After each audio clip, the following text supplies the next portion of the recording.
see in studio Gary DeLacy, Superintendent of Schools. We're going to apologize. I mean, we'll let go. You're tardy. That's okay. Yeah, We'll okay. let that go.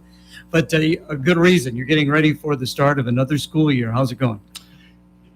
Teachers came back yesterday, and I think we're off to a good start. I was actually just at the middle school where they're having their kickoff meeting, and then tonight is back to school night for the elementary and the middle school, and then I think the high school's doing it tomorrow night.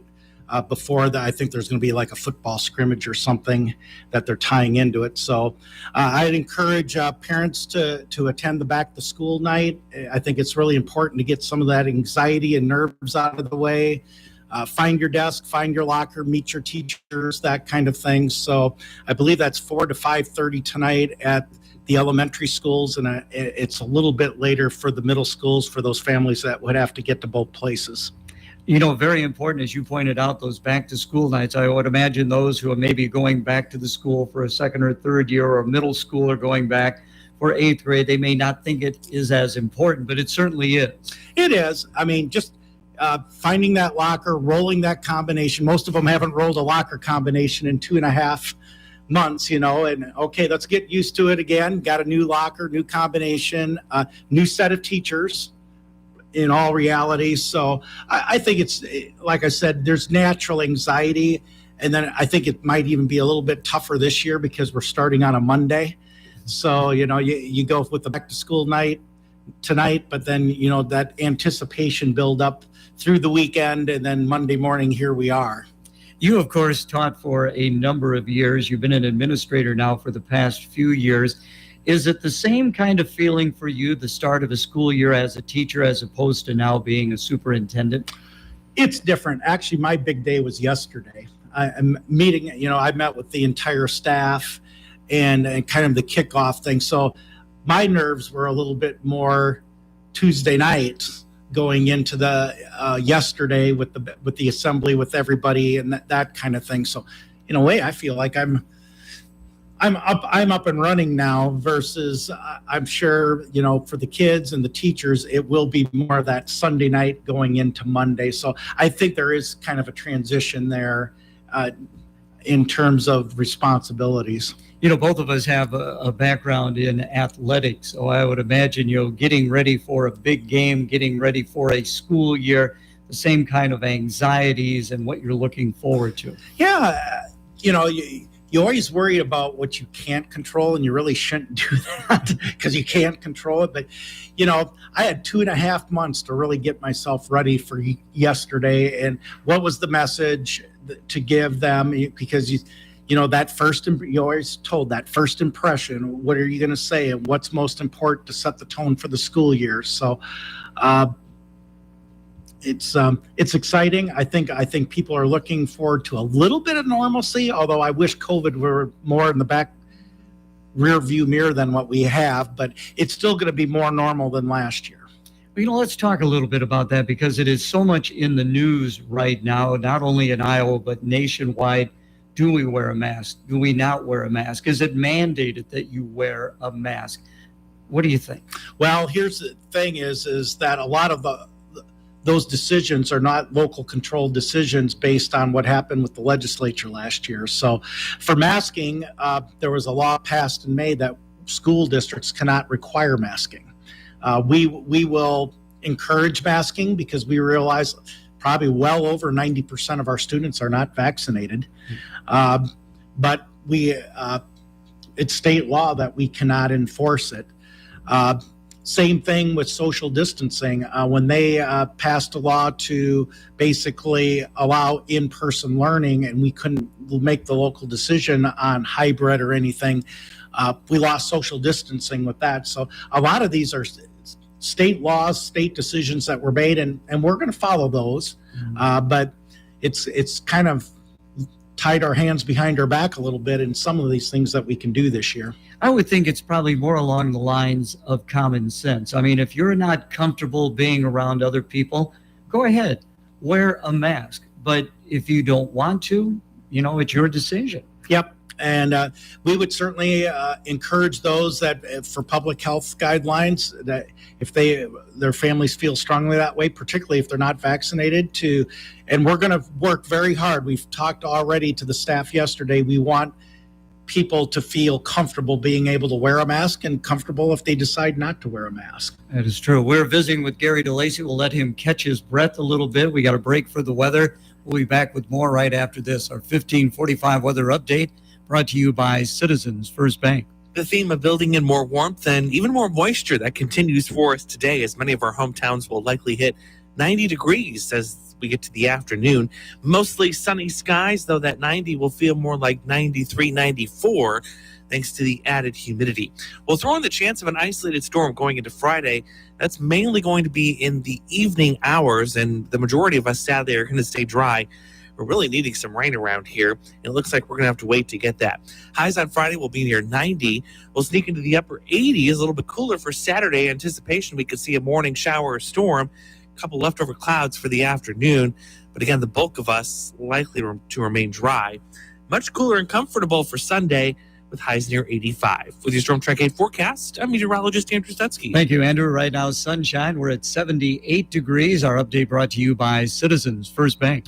Citizens First Bank is happy to offer your new account application online. How convenient.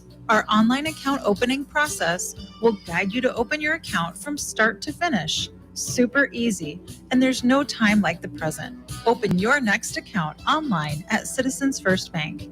Visit our digital branch at gocfb.bank to get started today. Citizens First Bank, member FDIC, an equal housing lender. Program continues now with Gary DeLacy, Superintendent of Schools at Clinton, and of course getting ready for another school year, and facility improvements are always important. Let's start with the high school. How's that going? Pretty much it hasn't been what you would call exciting so far. They've done a lot of groundwork. They put in a lot of the sewer work that'll be underneath the new 3-story building. I do believe in the next week or two you are going to start seeing the building starting to go up.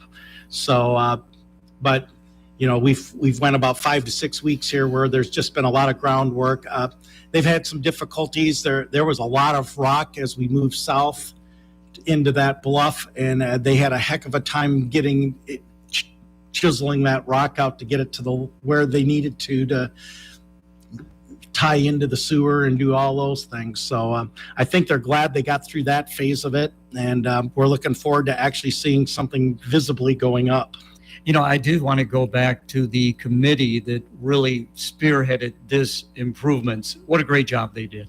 Just amazing, and I give them full credit, led by Julie Lonergan. But you know, I probably shouldn't. I'll miss some names, but you know, from an Andrew Ferguson to a Ryan Veenstra to Amanda AC, and there's about Aaron George. There's 5 or 6 others that I'm not clicking right off the top of my head, but they really carried the load and the message, and they should be very proud of their efforts. You know, you mentioned Julie and Aaron, and I know they were graduates at Clinton High School, but Andrew came into the community. He has children, of course, going to the school, so he had a great interest. Well, absolutely, and getting those different perspectives. Andrew had a very strong story in terms of, you know, we could have sent our kids anywhere. We came into the community, we looked around, and we really liked what Clinton schools could offer our children. So that a very strong message. But then again, when you talk a Julie Lonergan, a Ryan Veenstra, these are graduates of Clinton High School that feel very passionate about the school system. They have kids, their own kids in the school system now. So, I mean, it was a very well-balanced, passionate committee. And I would imagine you probably had a couple of those in your classroom. Absolutely. You know, I recall a news story you talking about when you first came to Clinton, they were looking at the elementary and then the middle school and now the high school. So it's all kind of tying together. Yeah, we're actually in the last phase of about a 25 to 30 year facility improvement for the district. And I was on the task force when I was a teacher in the 90s. And, you know, that there was a debate. Where do you start? And eventually, I think one of the things that really pushed it was at that point, we had 7 elementaries, and with declining enrollment in the community, they wanted to be able to consolidate that to the current 4. So and we had some very old elementary buildings. And so that was the first piece. And then obviously combining Washington and Lyons together to the current middle school. And now it finally leads up to the high school. Obviously with I think the task force looked at it, and I did as well, as, there was a lot of money sunk into it in the last 10 years between the upgrading the football track, soccer complex, the new pool, the auxiliary gym. It just wasn't fiscally responsible to build the high school somewhere else, because you always heard, well, why don't you just start over? You don't have to worry about demoing and all that. And it would cost probably an extra $20 million if we would have moved. And that's just not, for the taxpayers, I feel this is the most feasible way to move forward. You make a very good point, and you need to be competitive. As I go around the Mississippi Athletic Conference, you see some of the improvements that are being made at the various schools. You got to keep up with those guys. You do. And with open enrollment, one piece of it is that curb appeal, and what are you offering in facilities? And, we offer a lot of things.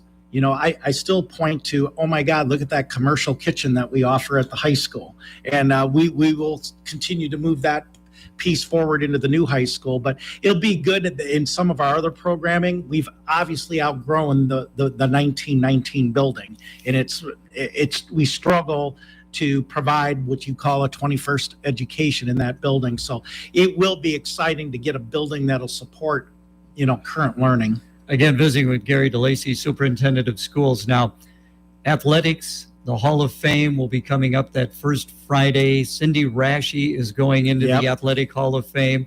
What a tremendous job she has done with that tennis program. I mean, first or second every year, but 1 year a third place finish, over 30 years as the head coach, and we're getting improvements to Max Lynn courts. Yeah, she's been like the poster child in terms of how do you build a program. And you could probably drive by this morning and there will be elementary kids and hundreds of tennis balls flying around, and she spends the time and has the feeder program and gets kids to buy into her program, and just an incredible streak of success. I mean, it almost unheard of and very worthy person to go in. And now we finally have made some upgrades to the facility to match with that. So the 5 back courts are all brand new with the tension concrete. We've put all new fencing around it. We've redone all the parking lots and got those done. So phase 1 is about done. We still have some plans that maybe there will be a phase 2 where we